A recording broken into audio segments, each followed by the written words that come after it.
And that's out of a total population in those countries of 942.4 million Muslims total. And it seems fair to assume that similar proportions of people in countries like, say, like Algeria, Syria, Sudan, Saudi Arabia, Yemen, Tunisia, Somalia, and Libya are also radicalized. And if they are, then, well, we're above 800 million Muslims who are radicalized. More than half the Muslims on earth. That's not a minority, that's now a majority. And as a gay man, you know, I'm terrified by the prospect of mass Muslim immigration into Europe. It's one of the reasons I spend so much time in America now. I don't want to be there anymore. It is not extremists, it's not radical Islamists, it's not the people the security services are worried about that, that are the problem. It is the silent majority of Muslims who do nothing in this situation, have no peace movement, no resistance to their own extreme elements, just like the progressive left in the West. And that's still not even surveying hundreds of millions of Muslims in other countries. In other words, the myth of the tiny radical Muslim minority is just that. It's a myth. And, unfortunately, it's a myth that's going to get a lot of civilized people killed. That's not ISIS. That is mainstream Muslim culture. And we are importing that stuff into Europe by, in millions. And that is that the actress Ellen Page, who is, was, and shall remain a woman, is now a man. You want a culture war in this country? We want this country to come apart at the seams? This is how you do it. Because I promise you, if you come to tell me that you're going to indoctrinate my kids in particular policy and that I can't pull my kid out of the school and send my kid to a school I want to send them to, that I can't go to the church or synagogue that I want to go to, and if you send a truant officer to remove my child, I have two choices at that point, right? One is to leave the country utterly. Two is to pick up a gun. Those are the only choices that you have left me. I've wanted to make this video for a while, and I've been a bit cautious lately because I've had one of my own videos taken down by YouTube. They gave me a warning, a community guidelines warning, or whatever it's called. And when I appealed it, I got a robot telling me that they reviewed it and, they confirmed it was like that. The Surfs recently had a video taken down for another rubbish reason. But today we're going to talk about how YouTube as a platform helps to radicalize people into far-right views. Now, I think a key thing to remember in this video is when I mention the far-right, I am pretty much talking about mainstream American conservatism. And what many Americans don't actually realize is that the mainstream American conservatism we see represented by the GOP and people like Donald Trump isn't some center-right political philosophy. It's essentially these days Christian nationalism for many people, or at the very least Western chauvinism. And especially with Donald Trump, it has many fascist tendencies. So I consider this ideology a far-right ideology. It's not, the furthest to the right, it's not like a national socialist thing, but it is pretty hard right, especially compared to, I guess, a normal political spectrum or a European political spectrum. And I consider the corporatist wing of the Democratic Party more, traditional right wing than the Republican Party, who are, like I said, are far right. So keep that all in mind while we go through this video, because a lot of the things I'm going to talk about and a lot of the views you'll see expressed are pretty far right, but in an American context, they've been normalised at a somewhat acceptable political stance. But before we go any further, edgier content on my channel is always demonetised, so if you want to support me monetarily, please check out my Patreon. Thanks so much to everyone who has already done this. At the moment, the benefits are gaining access to the private Discord server, and you'll obviously have your name featured at the end of every video and in the description. I'm working for some other benefits that will come in the future. If you want to join our growing community, please check out the Discord and the subreddit in the description. And if you want to follow me personally, check out at the Kavernacle on Instagram and Twitter. And also u/TommyCahill1995 for my personal Reddit. So with that out the way, let's get into the video. I want to start the video by talking about YouTube podcast and the pipeline of YouTube.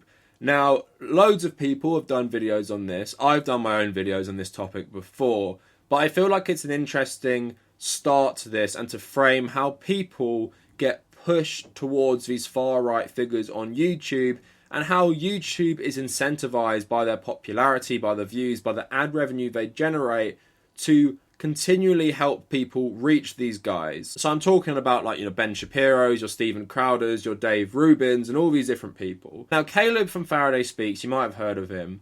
He used to hold views that the alt-right primarily hold, and he blames YouTube for this.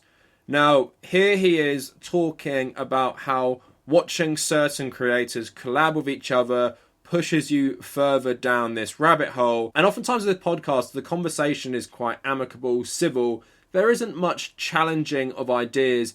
It's more a platform of the other person's ideas using the original creator's channel. So listen to him talk about it here. Let's use a very specific example, one that is quite important to me personally. Let's look at Stefan Molyneux. Now, what role does Steph have in the pipeline? The role that Steph plays is that he platforms and cites those further down the pipe, who then in turn have close ties and associations with others with extremely radical views. Let's look at Steph's interview with Jared Taylor, for example. In this interview, Steph uses Taylor's data and arguments to support his theories on race, a theory called race realism. Now, in case you don't know what race realism is, I'll explain. Race realism, also known as scientific racism, is a social theory that attempts to explain the social disparities among what we broadly define as races. It says that all differences in IQ, crime, and poverty can be explained through genetics. It's a theory that wishes to ignore the sociological and historical evidence we have on these topics. Now back to my fallacious argument on guilt by association. This interview effectively served as a platform and validation for Taylor's ideas. Then it is safe to assume that you will begin to follow Taylor's ideas as well.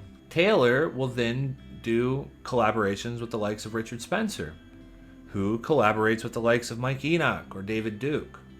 This creates a daisy chain of influence, which softly guides someone from the vague political philosophies of Stefan Molyneux into the hardline radical views of white nationalism.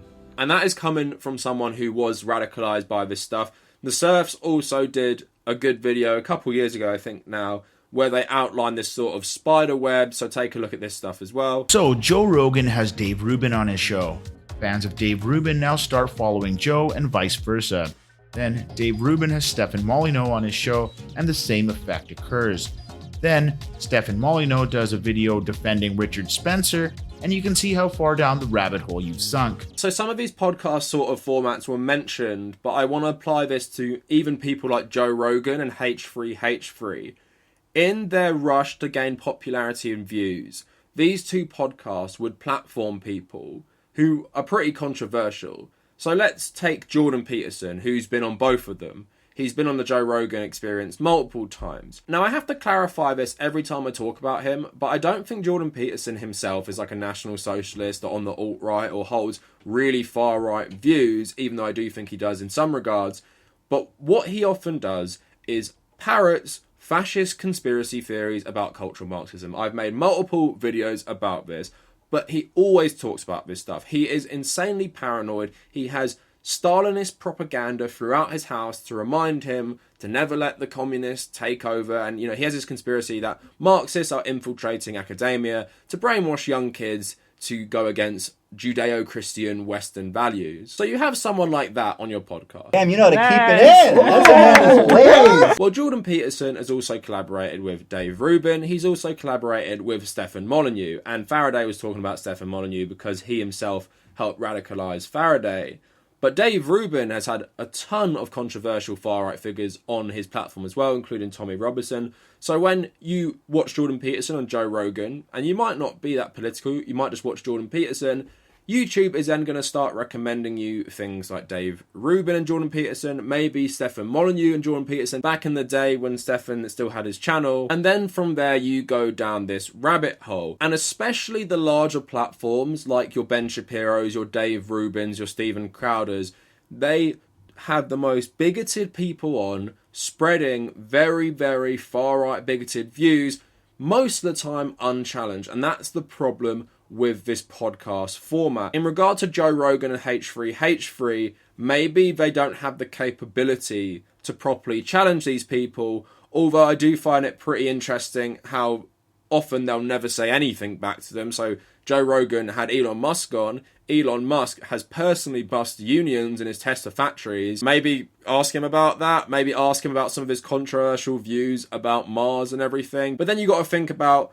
why are you platforming these people? And maybe think that you have the responsibility as someone who's very influential with a massive podcast to maybe not platform these people, and maybe read more about the algorithm and how it pushes people down a rabbit hole. Because yes, Jordan Peterson does parrot fascist propaganda. Yes, he does go on very controversial podcasts that may push a lot of your audience to become more right-wing when you aren't necessarily right-wing yourself. That's YouTube's algorithm. Maybe you think you can view that in an apolitical lens. Maybe you can sit back and say, Kavernacle, when I watch your content, I get recommended The Surfs, I get recommended H Bomber Guy, I get recommended Hassan Piker or TYT or Jimmy Dore or anything like that. And then I might say, fair enough. But now let's get into the actual content of these channels I'm talking about that YouTube often push. Now, I want to primarily focus on Ben Shapiro and Dave Rubin, mainly because I'm most familiar with these two. There are, of course, loads of different people. Like I said, Steven Crowder is a really bad one in the sense that he got demonetized and then they remonetized him like a year later very quietly, showing that YouTube don't actually care about people who break their terms of service if they're very popular and can make YouTube a lot of money. So it's safe to say Ben Shapiro has radicalized people with his far-right views, often framed as some sort of rational conservative views. Now, I'm shocked this video is still up. Let's listen to Ben Shapiro talk about the myth of the radical Muslim minority. This is on his main channel, but it's also been reposted on other channels and has gained millions and millions of views. Think about what kind of political views this inspires. Think about your worldview if you believe Ben Shapiro to be accurate on these things. I'm going to talk about how he's inaccurate on them. But this is pretty staggering that this guy can say this stuff and frame it as something very rational, and he still has a channel that is very popular, that YouTube pushes, and he makes a ton of money from. Terrorists draw their moral, financial, and religious support from those who are not terrorists themselves. So, who are the radicals? Ben Affleck actually was right on this. There are approximately 1.6 billion Muslims on the planet, and they're from 49 different countries in terms of where they have a majority. All the population stats, by the way, are from Pew Research as of 2011. Indonesia is the world's most populous Muslim country. It's got almost 205 million Muslims living there. According to one 2009 poll, it showed almost 50% of Indonesians actually support strict Sharia law, not just in Indonesia, but in a lot of countries, and 70% blamed the United States, Israel, or somebody else for 9/11. Okay, Egypt, 80 million Muslims. According to that same 2009 poll, it showed that 65% want strict Sharia law in every Islamic country, and almost 70% said that they had positive or mixed feelings about bin Laden. Bangladesh, not a country you tend to think of as Muslim, but there are 149 million Muslims living there. As of 2013, just over a quarter said suicide bombings or targeting of civilians was sometimes justified. Another 82% want Sharia to be the official law of the country. Turkey has 74.7 million Muslims. And 32%, this is a moderate Muslim country, probably the most moderate Muslim country, 32% said honor killings of women could actually be justified sometimes. So that's 23.9 million radical Muslims in our moderate ally, Turkey. And it seems fair to assume that similar proportions of people in countries like, say, like Algeria, Syria, Sudan, Saudi Arabia, Yemen, Tunisia, Somalia, and Libya are also radicalized. And if they are, then, well, we're above 800 million Muslims who are radicalized, more than half the Muslims on earth. That's not a minority, that's now a majority, and that's still not even surveying hundreds of millions of Muslims in other countries. In other words, the myth of the tiny radical Muslim minority is just that. It's a myth. And, unfortunately, it's a myth that's going to get a lot of civilized people killed. Now, have you ever seen something so cherry-picked and without context? Also, I find it funny that Ben Shapiro holds very, very radical beliefs about women, about the LGBT community, about war in general, about Palestine, about killing Palestinians. And I always find it funny that he's so radical that he'd actually share a lot of beliefs with radical Muslims, but he's the one criticizing them because, of course, he's a massive Israel supporter. The point I'm trying to make is that these countries don't like Israel. The reason they have conflicted feelings on bin Laden and Al-Qaeda is because the founding ideology of Al-Qaeda is being against Israel. Most of the Muslim world, the populations at least, have solidarity with Palestine, so when they see groups they view as sticking up for the Palestinians, they may view them positively.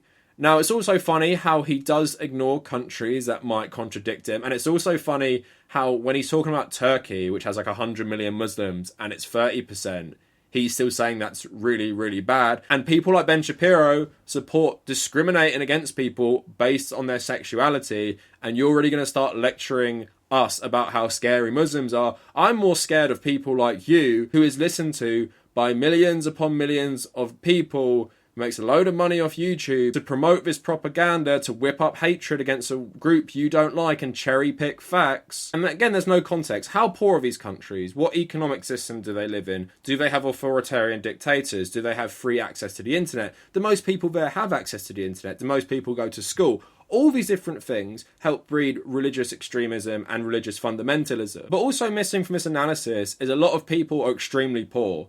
And most poor people are just focusing on surviving, not spreading these beliefs. Ben Shapiro is framing this like this because he's trying to whip up hatred and scare you about Muslims in general. Because how is a farmer in rural Pakistan who might believe in Sharia law a threat to you? How is just a shopkeeper in Turkey or in Egypt who might hold these beliefs a threat to you? A poor shopkeeper. They're not a threat to you. And people like Ben Shapiro, again, I'm saying he is extremely radical and he has power. A lot of people like him are extremely radical and had power until Joe Biden came in. Thankfully, a lot of those people have been removed. And it also shows how YouTube are complicit in things like that. Someone like Ben Shapiro can go on a massive rant, can generalize, can take about 2 studies out of context. And to show how knowledgeable Ben Shapiro is, he's talking about how we don't associate Bangladesh with Islam, despite the fact that Bangladesh used to be East Pakistan, literally a country founded for Muslims. Just like most conservatives, what's lacking from their analysis is class, poverty, access to education. And you just got to think about who's making this video. He's trying to scare you. Why? He obviously has an anti-Muslim agenda. He obviously is a massive supporter of Israel and has said so many inflammatory things about people from Iran, about Arabs, about Palestinians in general, and he's trying to convince me I should be scared of really poor people thousands of miles away and not be more scared about people like him. Now, just like most of Western society, anti-Muslim bigotry is accepted on YouTube. So now let's have a look at Dave Rubin interviewing Milo Yiannopoulos about the refugee crisis and parroting essentially similar things to Ben Shapiro. This is the excuse making that's been made for radical Islam, which has prevented us from fighting this problem by people who lie about the source of these people, the news stations who refuse to accept that these attacks have anything to do with Islam, the people who won't even use the word Muslim before it happens. This is preventing us from fixing the problem. This is preventing people from taking adequate security precautions, looking after themselves. Europe now, welcoming in millions of people from alien cultures, whilst the establishment refuses to accept that these people's belief systems are just dramatically incompatible with our own. And, the regular citizenry is being lied to and lied about constantly, all the time by the media on this stuff. And as a gay man, I'm terrified by the prospect of mass Muslim immigration into Europe. It's one of the reasons I spend so much time in America now. I don't want to be there anymore. It is not extremists, it's not radical Islamists, it's not the people the security services are worried about that that are the problem. It is the silent majority of Muslims who do nothing in this situation, have no peace movement, no resistance to their own extreme elements, just like the progressive left in the West. And in 11 countries, you and I could be killed for who we are. That's not ISIS. That is mainstream Muslim culture, and we are importing that stuff into Europe by, in millions. Now, this clip combines the 2 things I was talking about. Dave Rubin just lets Milo say all this stuff unchallenged, probably because he doesn't have the faculties to challenge this stuff. And then he gets to spread it to Dave Rubin's audience, who back in the day was fairly liberal because he came from the Young Turks network. And of course, just like Ben Shapiro, he's framing all Muslims as a monolith, and he's framing them as all these people who want to come over here, impose Sharia law, take over, when essentially, like most people who become refugees, you're fleeing from war, which we have caused in their regions and their homelands.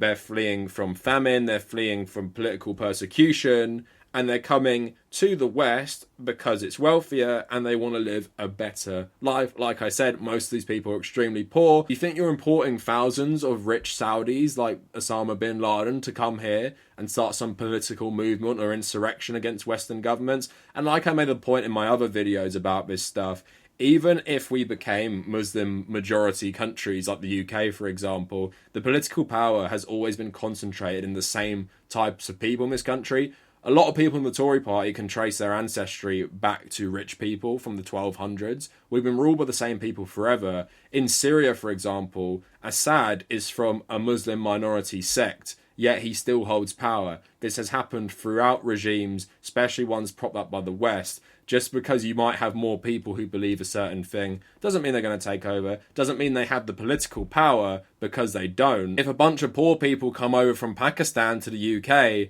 they're not going to be leading the government anytime soon, even if they were majority of the population. So Dave Rubin has the problem because he has loads of people on talking about this stuff. Glenn Beck pushing historical revisionism, where he says America is a great country and has no problems. You have loads of awful people from Fox News constantly on his show. You even had Donald Trump Jr. and Dave Rubin said you could call me a slur and I wouldn't care. So let's stay on the LGBT side. Ben Shapiro, again, is awful for this stuff. Let's first show you a clip. I don't know if this was on his YouTube channel, but it was on some sort of podcast, which you can find online, of saying what he would do if his kids had to learn about LGBT people in school. You're a religious school. You're saying, listen, you want to learn about gay rights? Go to the public school down the street. You're not infringing on anybody. Your mere existence is an infringement, according to Beto O'Rourke. The institutional existence is an infringement on liberty, according to Beto O'Rourke, and you must be shut down. You want a culture war in this country? We want this country to come apart at the seams. This is how you do it. Because I promise you, if you come to tell me that you're going to indoctrinate my kids in particular policy and that I can't pull my kid out of the school and send my kid to a school I want to send them to, that I can't go to the church or synagogue that I want to go to, and if you send a truant officer to remove my child, I have two choices at that point, right? One is to leave the country utterly. Two is to pick up a gun. Those are the only choices that you have left me. So for all the talk of radical Islam and radical Muslims and how they treat certain groups, you seem pretty extreme in the sense that if your child is taught about LGBT people in school, then you're going to meet Beto O'Rourke who's pushing this stuff with a gun. I've used this clip multiple times because it's so insane and so extreme.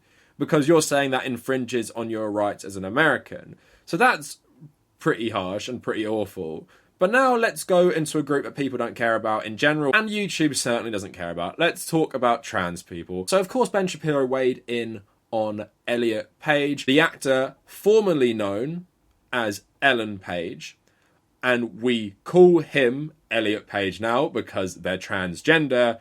Well, Ben Shapiro doesn't accept that. And Dead Names, Elliot, in the video title, goes on to call Elliot Ellen throughout the video, saying that Elliot is actually a woman and nothing is going to change Ben Shapiro's mind. That the actress Ellen Page, who is, was, and shall remain a woman, is now a man. Because the media have created this bizarre standard whereby if a person declares themselves a member of the opposite gender, the entire world, especially in the media, must immediately flip on a dime, stop calling them by the name everybody knew them as, and stop calling them by their biological sex.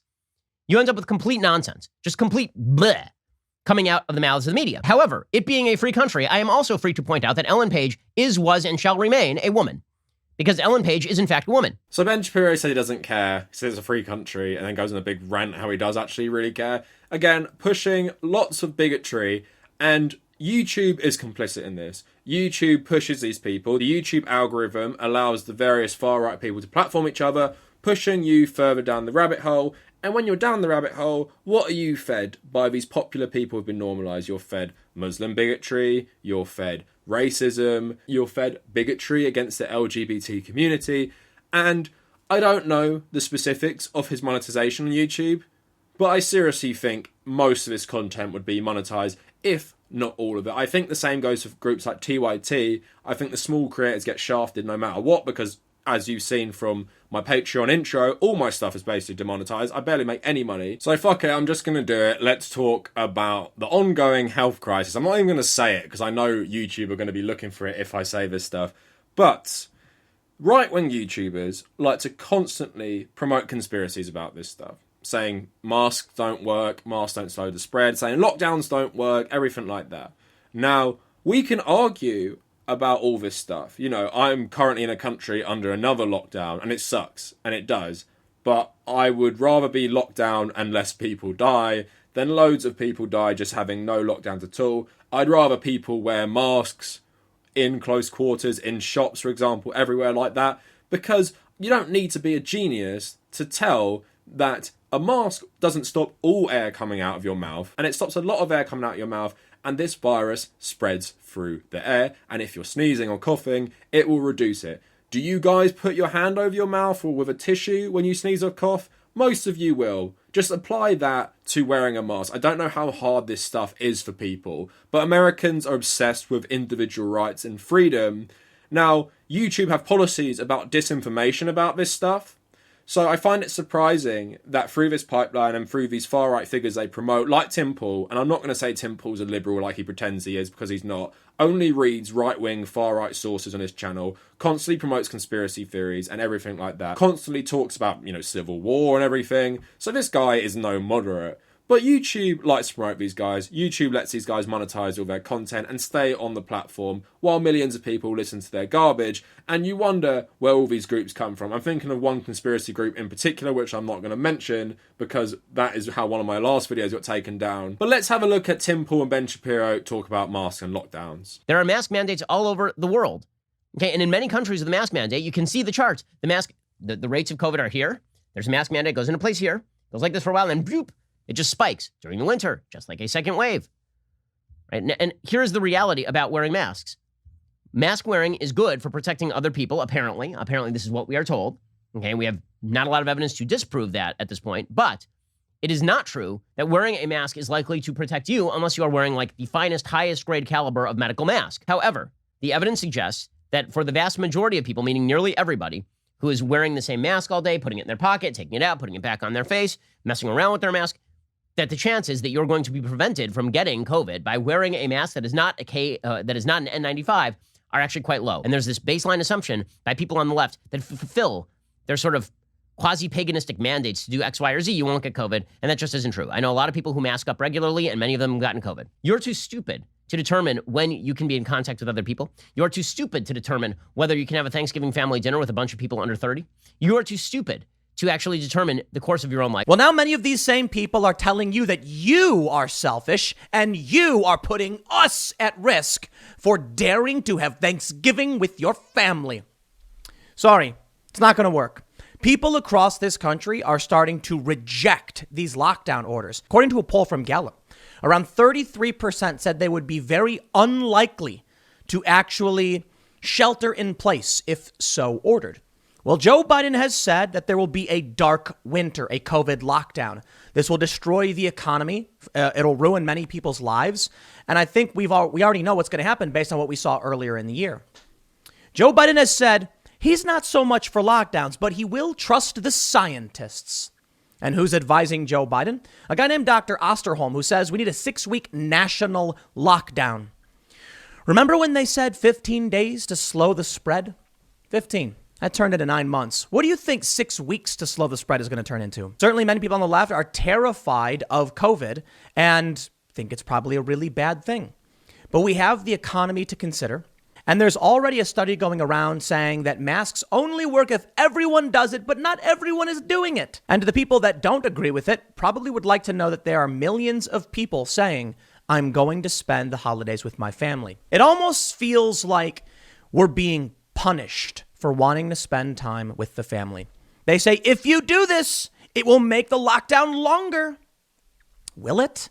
Remember what happened in Michigan when the protesters came out saying, we do not agree, this is with Whitmer, what you're doing is unconstitutional? She said, well, now because they came out, we're going to have to enact harsher restrictions. It's almost like these people are sadistic and they like seeing other people suffer. But these photos show us the COVID scare. I don't think it's got people worried. And you know why? To be completely honest, well, actually blame Democrats. I know. How cliche is this? So I find Tim Pool's video more disgusting in that regard because he's talking about the Thanksgiving stuff. So obviously a lot of Americans just ignored the warnings and they went and mixed their family and then gave them all COVID and spread it. You don't have to be a genius to work out the disaster that was, because in the UK it happened here with Christmas because the government was saying 4 days over Christmas you can see each other. Backtracked, but then people did it anyway. But Tim Pool is basically saying all this stuff doesn't matter, saying you're against freedoms if you're against this stuff, saying that you're like elitist if you have a go at people for mixing and it will extend lockdowns and everything. These people are maniacs. They don't care about this virus. They don't care about death. They care about profiting off this stuff. They care about, they talk about being individuals and everything, but they all spread the same shit about masks and lockdowns, and it's infuriating. And it's infuriating these guys are big on the platform, not only because their politics, let's keep it real, is popular online because it is in some regard, but because YouTube lets them get away with this stuff. I would not get away with talking about the pandemic like that from either of them. And I would even be surprised if my video doesn't get some sort of sanction against it for even featuring these clips. And my main problem with YouTube is that it's one rule for the big creators and right-wing creators and another rule for the rest of us. It's not even about, free speech or what action I want to take. Tim Pool and Ben Shapiro can say all this stuff. They can say it as much as they want because they're big channels. They make YouTube money. YouTube realises this. Whereas someone small can't say this stuff because YouTube will be like, you're making the brand look bad, you're promoting things that are against our terms of service. Because you're small, who cares? We'll purge you. And they would do that a lot. Combine that with the algorithm, combine that with these apolitical, moderate podcasts which feature controversial figures, combine that with the pipeline, combine that with these massive people always promoting this stuff for clickbait, and what happens is that YouTube radicalizes people. Faraday said it, the serfs made a good outline of how you go down a pipeline, and it's the truth. And like I said, you guys watching this, you might be American conservatives and think, what is wrong with anything that I've been shown? And it's what's wrong with American politics, is that far-right nationalist politics have been normalised like there's something rational, like there's something normal, like there's something backing up what they're saying, there's some sort of science or data behind it. When in reality it's just cherry-picked data and insane conspiracies. And social media in general has let this go past the point of no return. But now these creators are so big, YouTube is scared to take any action because either you're going to alienate a lot of their audience who watch other content on your site and they're going to kick up a stink about everything, and economically you're going to lose all the ad revenue these people generate for you. And it's just very frustrating to watch. And conservatives like to cry about a liberal bias on social media or a leftist bias because apparently if you like technology you must be a leftist. They say Silicon Valley are full of leftists when it's simply not true. These people, Jack Dorsey, Mark Zuckerberg especially is gross for collaborating with Ben Shapiro, for collaborating with all these far-right conservatives to monetize Facebook as effectively as possible, but to the massive detriment of society. And if I had a teenage son right now, I'd be terrified, and I'd have to let him know, from an early age not to watch this stuff because it's so easy to find. You could be watching Joe Rogan interview Edward Norton, and then suddenly you're recommended Ben Shapiro and Jordan Peterson, then you click that and watch it once, and then there you go, you're off down the pipeline. Combined with critical thinking not being taught until you go to college and university, then you obviously have a massive recipe for disaster, and it has radicalized people. Faraday was talking about, years past, but think of all the stuff going on right now, and think of the inevitable conclusion, stuff like what we saw at the US Capitol. I'm not going to talk about it anymore because I don't want my video to be taken down at the serfs, but that is the logical conclusion of this stuff. Anyway, let me know what you guys think in the comments. Have you had any experience? Have you ever had your politics altered by these YouTube videos? I can make a whole video talking about my experience going through YouTube politics when I was about 18 to maybe 21, maybe for another time. But if you like this content, and like I said, this isn't going to be monetized, so if you want to support me, check out my Patreon. If you want to find me on social media, check out my Twitter, @the Kavernacle, also my Instagram. Come join the Discord, come join the subreddit, that is all in the description. And if you made it this far, thank you for watching.